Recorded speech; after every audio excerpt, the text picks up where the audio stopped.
success and popularity of the first movie in the bag, fans were naturally asking for a sequel, so to that end, Golden Harvest and New Line Cinema began work on the sequel more or less immediately. So, for the 28th anniversary, it's time to head back to New York City as we discover the secret of the Ooze. One thing that is noticeably different from the first movie is that the tone is considerably brighter, with the violence being toned down, with the turtles using their signature weapons sparingly and combating their foes with fistfights. There's a reason for this. While the first movie was praised for its dark and gritty direction, which was much more in line with the comics, it was met with a lot of criticism from parent groups who were not okay with the overall violence. I didn't like this approach, as I felt that was a step backwards when you consider that the original movie was done as a means of adapting elements of the original comics that adults could enjoy as well as the kids. So, by softening the tone of the story, it makes it feel contrived. The Turtles are still the Turtles with their camaraderie, but there are some differences this time around.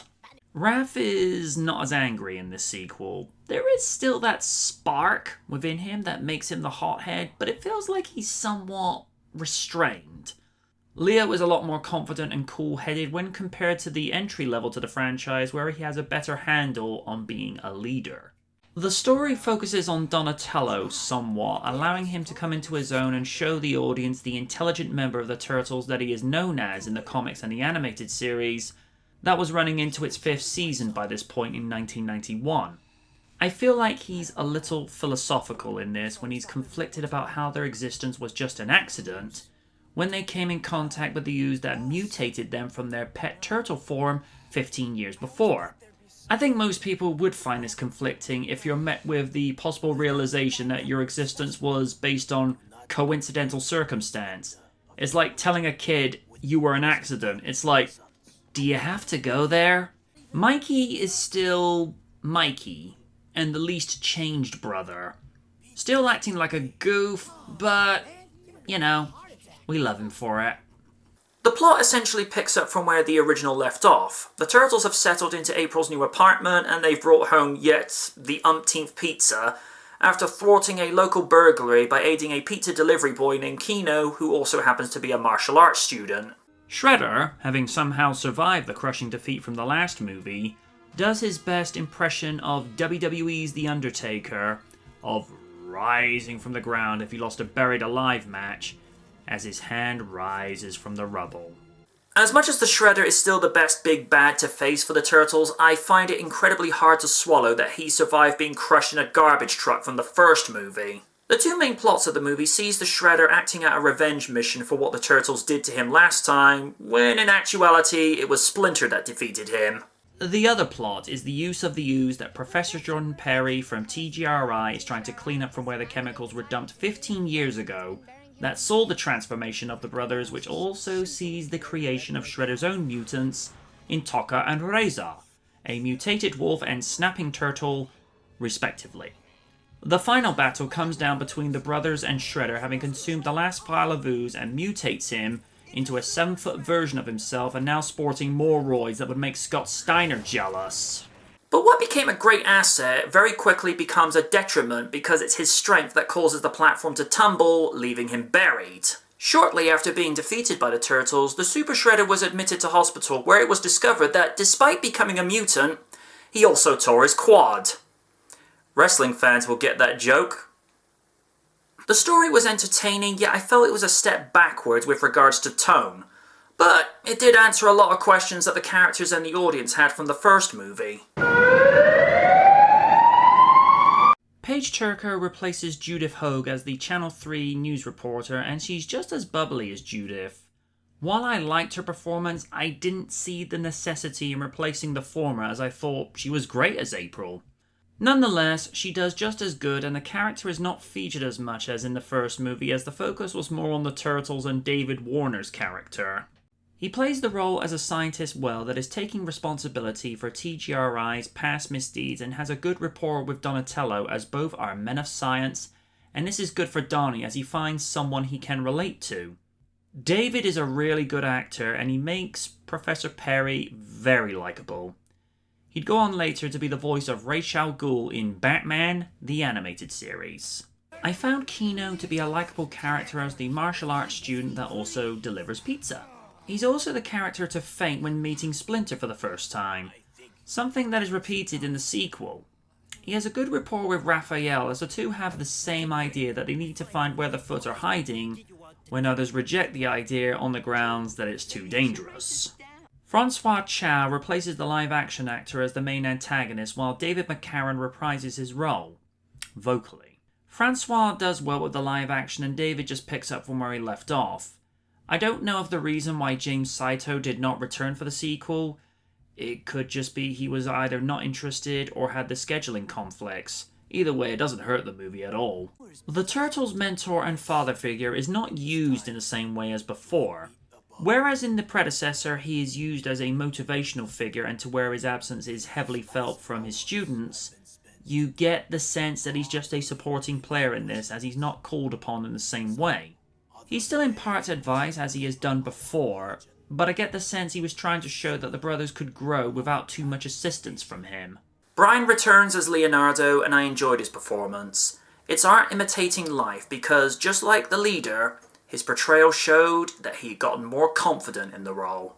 Robbie reprises his role as the youngest of the brothers, and he's just as goofy and enjoyable as he was in the first movie. Laurie replaces Josh as the rebellious brother, and to be fair, the voices are that similar that you really couldn't tell the difference unless it was pointed out to you. He gives a decent performance and builds on what Josh had established from the original.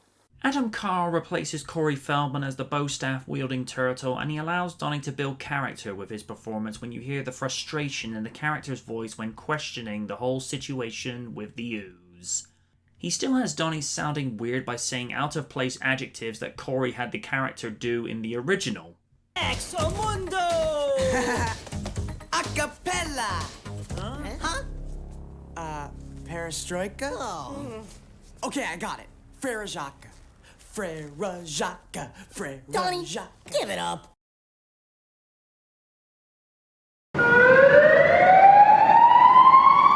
Like with the first movie, most of the effects are with the suits for the Turtles and their new opponents in Tokka and Razor.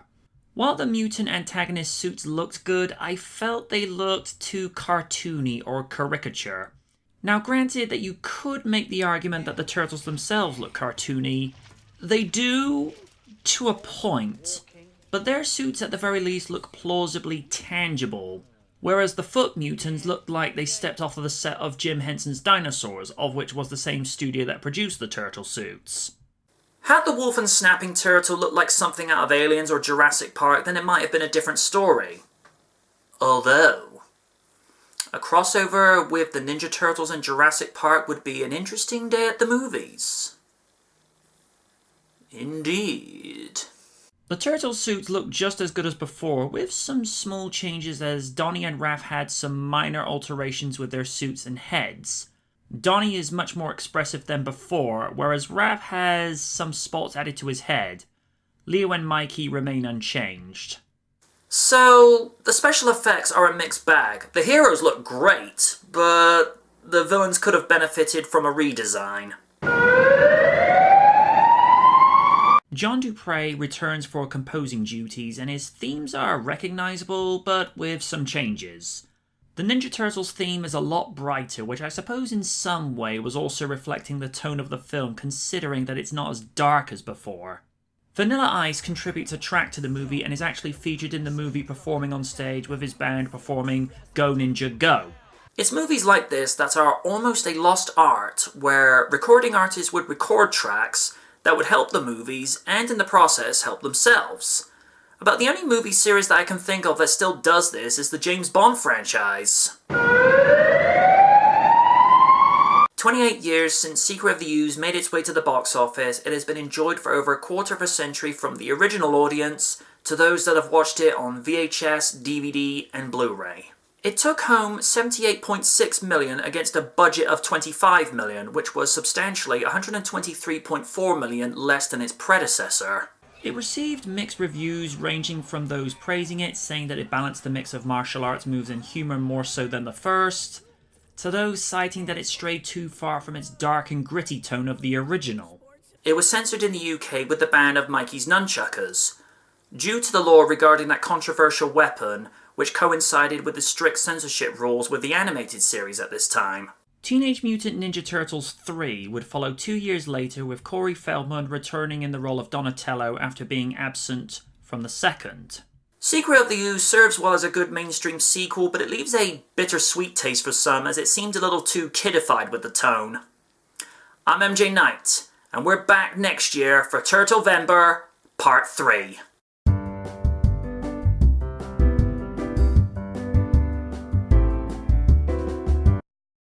The two main plots of the movie serve out... Imagine following him on Twitter. Follow the Shredder at the Shredder. I shall destroy those miserable turtles on social media, and then finally I can get some turtle soup. I love James Avery for that. We miss you, dude. We miss you. Best Uncle Phil. The two main plots of the movie follow Shredder acting out a revenge mission for what the Turtles did to him last time, when in actuality it was